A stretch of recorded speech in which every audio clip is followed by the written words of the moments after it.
Bibilit! Halika na rito. Papalitan natin diaper mo. Nasa si Bibilit ko?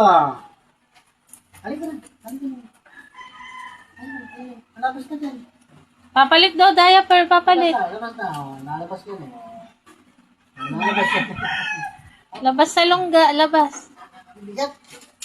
Ang bigat ng aking baby eh.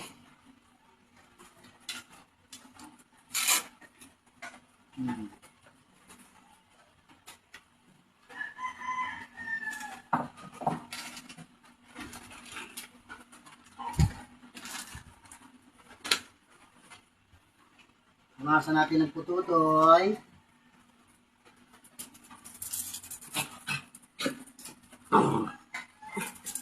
Ay, nabas na naman ang lipstick mo. Tago mo ito. Tago ang lipstick. Tago ang lipstick.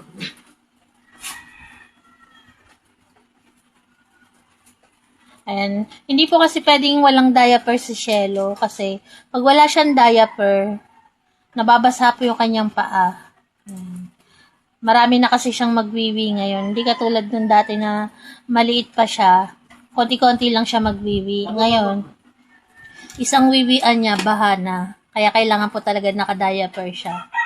Kasi si Shelo rin po yung kawawa kapag hindi naka-diaper. Once na umihi siya, basa lahat yan. Dalawang paa niya, pati yung buntot niya basa.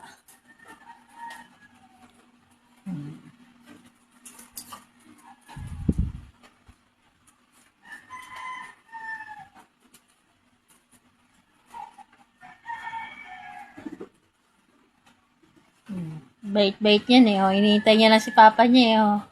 Hanggat hindi siya nalagyan ng diaper, hindi yan pupunta doon sa pwesto niya. Hinihintay niya talaga malagyan siya ng diaper.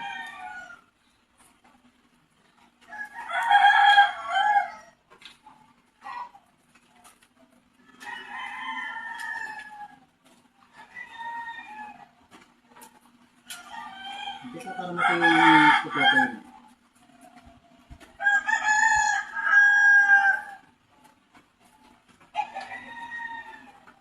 Yan. Para, huwag na eh. Para. Lablab yan, lablab.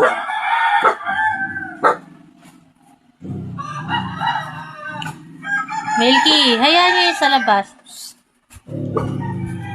Wait. Okay, magpasa muna ha.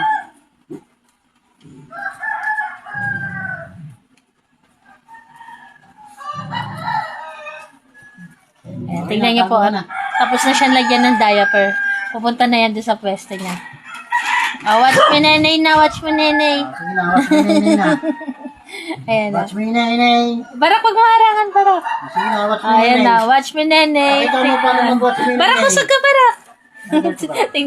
tingnan niyo po siya bago pagpapasok doon sa higaan niya. Watch mo yung nenay. Sige na. Pakita mo paano ka pumasok sa along mo. Dadiretso na sana ng pasok eh.